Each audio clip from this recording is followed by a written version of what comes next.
Hello all, I Zatin welcomes you all to our YouTube channel A to Z Soft Tech. Here you will get educational videos related to NCERT subjects and technical subjects based on computer science. If you find our videos helpful to you, please like and share the videos, do subscribe the channel and hit the bell icon to get updates about new videos. To get more clarity on the topic, watch the video till the end. Please feel free to post your queries in the comment section just below the video. You can reach to us using our email, WhatsApp and Telegram channel. The link is provided in the description box below the video. You can find our video using hashtag Zatinsa, hashtag A to Z Softtech. Now, let's start with the topic. Today we are going to discuss instruction cycle. First of all,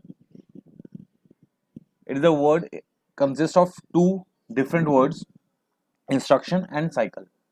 You already familiar with instruction. Instruction is a command or an operation. Okay, what is going to perform. Cycle is a time duration in which the instruction is complete or the time taken by the instruction to execute the task completely. Okay, एक programme जो है, कोई भी programme हो, चाहे वो 2 line का program है, चाहे वो 200 लाइन का प्रोग्राम है, any program, that program is consist of multiple instructions. Okay, each instruction will take some time to execute, so the number of instructions multiplies with the time will gives you the complete execution time. Okay, and if you say the steps taken in one instruction, एक instruction को complete execute होने में कौन कौन से step लगेंगे, okay, वो 4 steps होते हैं. More over these 4 steps or you can say that an instruction is executed in 4 steps. Okay, 4 phases. That 4 phases come together will known as instruction cycle. Okay, cycle is a time in which an instruction executed. Okay, और instruction को execute होने में 4 phases या 4 steps लगते हैं. सबसे पहले the first step is fetch an instruction from memory. Fetch करने का मतलब होता है रीड करना, लेना. Okay, fetch the instruction from memory. Memory से पहले इंस्ट्रक्शन को लेंगे, देन डिकोड द इंस्ट्रक्शन. वो इंस्ट्रक्शन क्या कहना चाह रही है वो डिकोड करेंगे उस ऑपरेशन को, and then read the effective address of the instruction, of the address part of the instruction. Effective address is the actual address of the operand. देखिए, एड्रेस कुछ भी हो सकता है, direct, indirect, register indirect, auto increment, auto decrement, implied mode, immediate mode. Okay, बहुत सारे addressing modes आपके सामने हो सकते हैं. इफेक्टिव एड्रेस क्या होगा, जहां पर आपको एग्जैक्टली ऑपरेंड मिलेगा. इंस्ट्रक्शन में आपने 300 लिख दिया, what is that 300? 300 is may be the operand, 300 may be the address of the operand, 300 may be the address of the operand. Okay, so हो सकता है 300 itself ऑपरेंड मिले आपको, या 300 जो है वो एक लोकेशन है, उस लोकेशन पर ऑपरेंड मिले, या 300 के ऊपर आपको एक नंबर मिला 500, फिर 500 के ऊपर जो नंबर मिल रहा है that is your operand. So basically effective address क्या होगा, वो एड्रेस जहां पर ऑपरेंड मिलेगा. Okay, whether it is 300, whether it is 500. Okay, so सबसे पहले आपको इफेक्टिव एड्रेस लेना होगा, इफेक्टिव एड्रेस फ्रॉम मेमोरी, जहां पर ऑपरेंड रिसाइड कर रहा है. अब आपने क्या कर लिया, पहले इंस्ट्रक्शन को फेच कर लिया, डिकोड कर लिया, इफेक्टिव एड्रेस भी आ गया. Now you will execute the instruction. These are the 4 steps. Okay, and instruction cycle जो है बहुत इंपॉर्टेंट टॉपिक है, इसको थोड़ा ध्यान से समझेंगे. Fetch the instruction from the memory. Why? Because जो भी इंस्ट्रक्शन है, प्रोग्राम है, वो सब भी तो कहीं ना कहीं मेमोरी में सेव होगा. जरूरी नहीं कि सिर्फ डेटा ही सेव होगा, इंस्ट्रक्शन भी सेव होगी मेमोरी में. सारी जो सेट ऑफ इंस्ट्रक्शंस है, प्रोग्राम है, वो भी मेमोरी में होगा. पहले मेमोरी से आप इंस्ट्रक्शन लोगे, फिर उस इंस्ट्रक्शन को समझोगे ये क्या कहना चाह रहा है, add, subtract, multiply, divide, whatsoever be the operation जो उसमें परफॉर्म होना है इंस्ट्रक्शन में. उसके बाद कहाँ होना है, किन डेटा वेरिएबल्स पर होना है, वो उठाएंगे. जब डेटा वेरिएबल्स आ गया, आपके पास इंस्ट्रक्शन आ गई, आपके पास इफेक्टिव एड्रेस आ गया, आपने डिकोड भी कर लिया, now you are ready to execute the instruction. All these four steps together, all these four steps together will called as a instruction cycle. Because एक इंस्ट्रक्शन का मतलब क्या है, ये चारों स्टेप, दूसरी इंस्ट्रक्शन में फिर ये चारों स्टेप होंगे, तीसरी इंस्ट्रक्शन में फिर चार स्टेप होंगे. सो बेसिकली क्या है, ये चार स्टेप्स जो हैं ये बार बार हर एक इंस्ट्रक्शन के लिए काम करेंगे. And this is known as an instruction cycle, or it is also called as the time taken by an instruction to successfully executed completely. Now let there are multiple instructions. Instruction 1, in case of instruction 1 चार steps perform होंगे.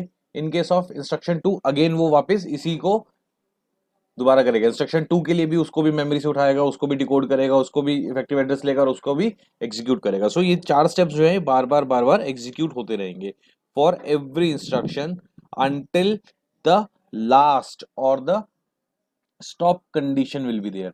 And stop condition या last instruction जो होगी that is the halt instruction. Halt, HALT, halt instruction. Halt instruction will terminate the execution of the program or execution sequence of the instructions. Halt instruction ऐसी होती है वो इस execution को terminate कर देगा. मींस अब इसके आगे आपको कुछ नहीं करना, ये प्रोग्राम इतना ही था. लाइक सी के प्रोग्राम में आप क्लोजिंग ब्रेसेस लगाते हैं, that closing braces is a halt instruction कि बस ये यहीं तक था, इतना ही एग्जीक्यूट करना है, कोई इनफाइनाइट लूप नहीं है. Clear? Now first step, fetch. What is the meaning of fetch? When you are going to fetch the instruction, so you need the first address, where the first instruction is written. When your program is not in the execution or your instructions are not in the execution, then you need the address of the instruction. Initial case में सबसे पहले जो program counter होता है, program counter एक register होता है, processor का पार्ट होता है. Program counter stores the address of the instruction which is to be executed.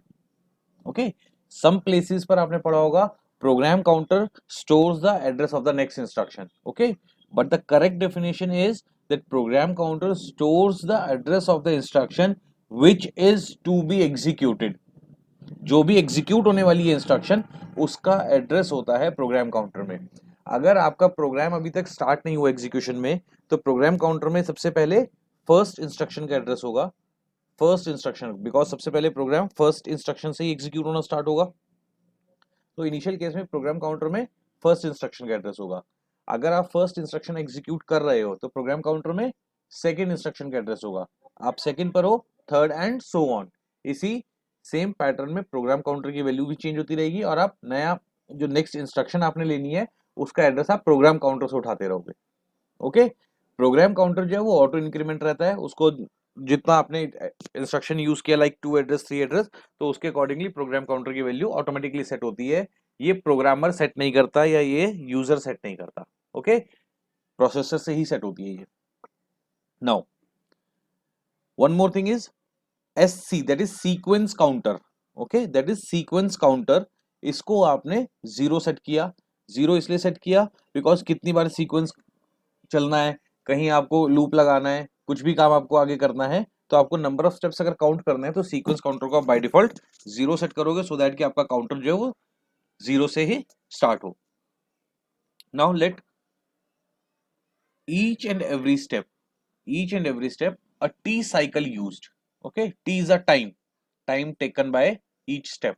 Okay, first step पर time लगा T0, then T1, then T2, then T3 and so on. So sequence counter में हम यही वाली value रखेंगे कि कितना कितना टाइम आपका एग्जीक्यूशन में लग रहा है. Okay, now micro operations for fetch and decode. जब आपने फेच करनी है इंस्ट्रक्शन तो वो कैसे काम करेगी, डिकोड करनी है तो एग्जैक्टली माइक्रो प्रोसेसर में जो ऑपरेशन परफॉर्म होगा वो क्या होगा. देखिए, at T0 PC moves to AR. Means सबसे पहले 0th टाइम पर क्या हो रहा है, प्रोग्राम काउंटर की वैल्यू AR में ट्रांसफर हो रही है. PC is program counter. The value of program counter is transferred into AR. AR is the address register. AR is the address register. Now, address register में अब आपके पास address आ गया. Address किसका आ गया? प्रोग्राम काउंटर में किसका एड्रेस था? उस इंस्ट्रक्शन का जो अब एग्जीक्यूट होने वाली है. ओके, तो उसकी वैल्यू कहां आ गई? एड्रेस रजिस्टर में. Now this is the T0. Now second step at T1, what will happen? There will be two processes on same time. M of AR transferred to IR. M of AR transferred to IR. AR क्या है? Address register. Address register में address आया किसका? Memory का एक address आया कि like 300. इस पर आपकी इंस्ट्रक्शन लिखी हुई है, यहां पर आपने इंस्ट्रक्शन लिखी हुई है. तो वो इंस्ट्रक्शन जो है आपने वो उस एड्रेस से फेच करी एंड उसको IR इंस्ट्रक्शन रजिस्टर में डाल दिया. जैसे प्रोग्राम काउंटर से आपने एड्रेस उठा के एड्रेस रजिस्टर में डाल दिया. अब आप एग्जैक्टली पूरी इंस्ट्रक्शन उठाओगे. Instruction means content of that location. Program counter में एड्रेस था, जब पीसी को AR में एक आपने असाइन किया, इसका मतलब अब जो पीसी की वैल्यू है दैट इज प्रोग्राम काउंटर की वैल्यू दैट इज एड्रेस, तो वो एड्रेस से एड्रेस ट्रांसफर हुआ. और जब आपने ये लिखा M of AR, इसका मतलब क्या हुआ? ये लिखने का क्या मतलब है कि AR में जो वैल्यू पड़ी है, AR में अब आपके पास मान लो 300 लिखा हुआ है. ओके, 300 नंबर की मेमोरी लोकेशन पर जो कंटेंट पड़ा हुआ है, अब आप वो कंटेंट ट्रांसफर कर रहे हो. M of AR लिखने का मतलब क्या है? आप कंटेंट ट्रांसफर कर रहे हो. और इस तरह को लिखने, इस तरह से अगर आप लिख रहे हो, इसका मतलब क्या है? जो उस रजिस्टर के अंदर एड्रेस पड़ा, आपने सिर्फ एड्रेस से एड्रेस हटा दिया. ओके, आपने एड्रेस उठाया और एड्रेस में एड्रेस लिख दिया. M of AR लिखने का मतलब क्या है? अब आपने उस एड्रेस का कंटेंट उठाया और वो कंटेंट कहाँ डाल दिया? अब आपने IR में. सो IR में अब कोई एड्रेस नहीं है, IR में इंस्ट्रक्शन है. IR में कोई एड्रेस नहीं है, IR में इंस्ट्रक्शन है itself. Okay, and on the same time program counter की वैल्यू 1 से इंक्रीज हो जाएगी. मैंने बताया आपको that program counter is self incrementing. Next instruction कौन सी होगी? वो नेक्स्ट लोकेशन पे लिखी होगी. सो नेक्स्ट लोकेशन पर जाने के लिए पीसी की वैल्यू PC+1 कर दी. इट मींस आप नेक्स्ट इंस्ट्रक्शन पे ऑटोमेटिकली जंप कर जाओगे using program counter. Okay, yesterday we have discussed the instruction format. Okay, the instruction format. Instruction format में 3 चीजें हमने पढ़ी थी: ऑपकोड, मोड और एड्रेस. नाउ इट डिपेंड्स, आप मोड को MSB बनाते हो, ऑपकोड को MSB बनाते हो, किसको LSB बनाते हो, किसको मिडिल में रखना है, that is a pattern. Okay, that depends on the processor architecture. कौन सा प्रोसेसर किस तरह का पैटर्न यूज कर रहा है. आप अपनी तरफ से कोई नया पैटर्न बनाना चाहते हो, आप बना सकते हो. अपने नए प्रोसेसर को डिजाइन करना चाहते हो, आप कर सकते हो. ओके, इन जनरल हमने लिखा है दैट लास्ट बिट जो हमने ली है मोड, ऑपकोड लिया, फिर हमने देन लिया address. Now count the bits. Address is of 12 bits. Address is of 12 bits, 0 to 11 है ना, तो एड्रेस कितने बिट का होगा? 12 बिट का. ऑपकोड कितने बिट का है? 12, 13, 14, 3 बिट का ऑपकोड है. एंड मोड कितने बिट का रहेगा? 1 बिट का. 1 बिट का मोड है, इसका मतलब ये दो मोड्स बता सकता है, डायरेक्ट और इनडायरेक्ट. डायरेक्ट और इनडायरेक्ट दो मोड्स बताएगा सिंगल बिट से. या तो वैल्यू 0 होगी या तो वैल्यू 1 होगी. For 0 it may be direct और for 1 it may be indirect. Okay, now 3 bits of opcode. 3 bits of opcode says what? 3 bit से आप कितने कॉम्बिनेशंस, पॉसिबल कॉम्बिनेशंस बना सकते हो? 2 raised to power 3 is equals to 8. So using 3 bit opcode you can uniquely identify 8 operations. So in this instruction, ये जो instruction है जिस प्रोसेसर की है, उस प्रोसेसर के पास 8 ऑपरेशंस कर सकते हो आप इतनी बड़ी इंस्ट्रक्शन के ऑपकोड में. लाइक आपने एक इंस्ट्रक्शन ली है 16 बिट की. ओके, उस 16 बिट में आपने एक बिट तो स्पेसिफाई कर दी मोड के लिए, वो मोड बताएगा 0 है या 1 है, तो डायरेक्ट होगा या इनडायरेक्ट होगा. ऑपकोड में आपने 000 से 111 तीन वैल्यू जा सकते, 3 बिट की डिफरेंट 8 वैल्यूज जा सकती है. तो 000 के लिए हो सकता है ऐड हो, 001 के लिए सब्ट्रैक्ट हो, ऐसे करके आप 8 अलग अलग ऑपरेशंस डिफाइन कर सकते हो. उसके बाद आता है आपका 0 to 11 that is least significant 12 bits. Least significant 12 bits का मतलब क्या है? ये आपका एड्रेस पार्ट ऑफ इंस्ट्रक्शन है। एड्रेस पार्ट ऑफ इंस्ट्रक्शन का मतलब इतनी मेमोरी इस पर्टिकुलर प्रोसेसर के साथ लगाई हुई है आपने, और इतनी मेमोरी में आप अपने प्रोग्राम्स लिख सकते हो।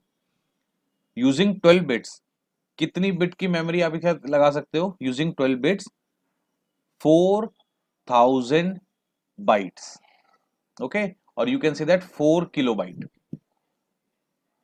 4 किलोबाइट की मेमोरी से लगा सकते हो। Y so? बिकॉज 10 बिट के साथ 10 बिट से आप रिप्रेजेंट कर लोगे कितना? 1024 बाइट्स। 10 से 2 raise to power 10 is equals to 1024। 2 raise to power 11 is equals to 2 into 1024।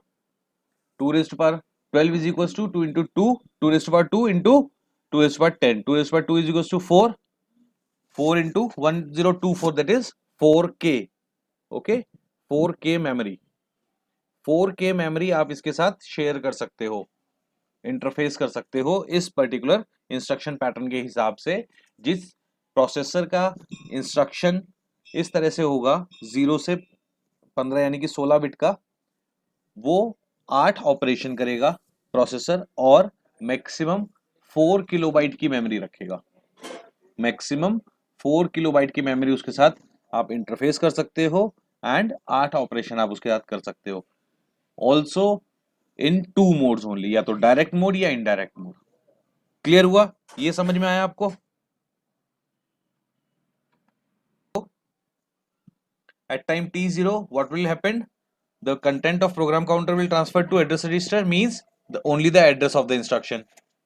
At time t1, the content of address register means address register में क्या था? Address. So उस address के ऊपर जो content पड़ा, that is instruction, उस instruction को उठाकर हमने instruction register में डाला। हमने instruction register में क्यों डाला? Because instruction register से हम instruction को process कर सकते हैं। t0 t1 पर ये काम हुआ। Now at time t2, at time t2 what will happen? Instruction को आपने बाइफर्केट कर लिया। इंस्ट्रक्शन को आपने बाइफर्केट कर लिया मींस आपने अलग अलग पार्ट्स में डिवाइड कर लिया। I am taking the example of the 16 bit instruction in which 12 bit address, 3 bit opcode and 1 bit mode. So see, the 3 bit opcode, 3 bit opcode is mentioned in 12, 13 and 14 bits. So IR 12, 13, 14, IR 12, 13, 14, you will do what? Decode these 3 bits. You will do what? Decode these 3 bits. 3 bit को decode किया आपने decoder से, 3:8 decoder लगाया होगा, okay, पढ़ा भी होगा आपने 3:8 डिकोडर। जनरल रजिस्टर ऑर्गेनाइजेशन में भी हमने 3:8 डिकोडर यूज किया था एक बार। 3:8 डिकोडर क्या करेगा? 3 इनपुट के कॉरस्पॉन्डिंगली 8 अलग अलग आउटपुट देगा। और वो 8 अलग अलग आउटपुट क्या होती है? लैब में आपने देखा होगा, अगर आप डिकोडर का एक्सपेरिमेंट कर चुके हैं तो उसमें क्या होता है? स्पेसिफिक इनपुट पर स्पेसिफिक आउटपुट्स आती हैं, ओके। 000 पर D1 या D0, 001 पर D1, 002 पर D3, 004 पर D4। सो स्पेसिफिक आउटपुट्स आएंगी, तो वो आउटपुट्स किस में जाएंगी? D0 से D7 तक। आपने एक नंबर बना लिया D0 से D7, डिकोड किया है इसलिए D ले लिया, ओके। चाहो आप X0 से X7 लिख लो, कोई प्रॉब्लम नहीं है। O0 से O7 लिख दो, ऑपकोड है तो हम O से रिप्रेजेंट कर लेंगे, कोई प्रॉब्लम नहीं है, okay. It's just a representation, no need to like कि हाँ मुझे ये D ही लिखना है, ऐसा कुछ नहीं है, ओके। डिकोड किया तो हमने D वर्ड यूज कर लिया, आप चाहो O यूज कर लो, आप चाहो X यूज कर लो, अल्फा बीटा गामा कुछ भी यूज कर सकते हो, okay. It's just saying that these three bits of opcode is decoded and the output is in D0 to D7. Remember that only the output, decoded output is in D0 से D7, okay. 0 to 11, that is these 12 bits are of address. So again, address part of instruction is further transferred to address register. Address register का काम है address store करना, program counter का काम है next instruction का address store करना जो एग्जीक्यूट होगी, ओके। इंस्ट्रक्शन रजिस्टर का काम है इंस्ट्रक्शन स्टोर करना, डेटा रजिस्टर का काम है डेटा स्टोर करना, ओके, सबको हमने कैटेगरी वाइज क्लासिफाई किया हुआ है, किस पर्टिकुलर हार्डवेयर का, किस पर्टिकुलर कंपोनेंट का क्या काम है। अभी आपको इंस्ट्रक्शन का एड्रेस उठाना था तो भी आपने AR यूज किया था, अब आपको इंस्ट्रक्शन में से एड्रेस उठाना है तब भी आप AR यूज करोगे। ओके, सो 12 बिट का जो एड्रेस है वो आपने एड्रेस रजिस्टर में डाल दिया। अब आपके पास दो पार्ट तो हो गए हैं, ये टाइम T2 हो रहा है, जो इंस्ट्रक्शन डिकोड करने की बात थी, फेच एंड डिकोड। यहां से ये दो स्टेप में इंस्ट्रक्शन फेच हुई है, अब इंस्ट्रक्शन डिकोड हो रही है। T2 is the decode it. पहले ऑप को डिकोड कर लिया, देन एड्रेस पार्ट आपने मूव करा लिया, एड्रेस पे एड्रेस को डिकोड नहीं करते।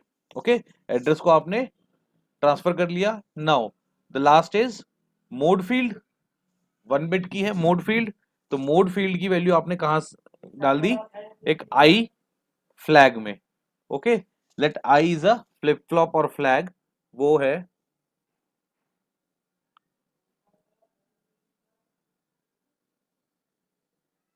ओके, 1 बिट का फ्लैग ले लिया आपने, इसके अंदर आपने मोड फील्ड की वैल्यू डाल दी। ओके, नाउ मोड फील्ड से पता लगेगा आपको कि एड्रेस कौन सा है, ये जो आपने यहां पर डाला है एड्रेस रजिस्टर में, क्या ये कंटेंट है, ये एड्रेस है, या इसके ऊपर फर्दर एक एड्रेस मिलेगा, क्या मिलेगा। ओके, वो किससे पता लगेगा, मोड फील्ड से। क्लियर हुआ। नाउ जो मैंने अभी तक आप लोगों को थ्योरेटिकली जो है वर्बली बताया है, यहां पर वो लिखा हुआ है, time T0 address from program counter is transferred to address register, at time T1 instruction read from memory, instruction read from memory is then placed in IR, instruction को IR में डाल दिया with clock transition, associated with timing signal T1। अब timing signal T1 हो गया। देखिए 12 बजे आपने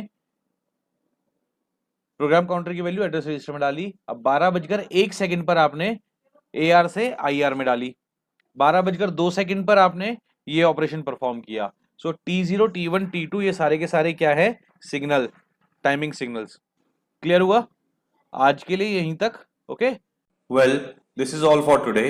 Thank you very much for your patience listening. Please feel free to ask for queries. You can find our contact information in the description box just below the video. Thank you once again. Have a nice day. Thank you.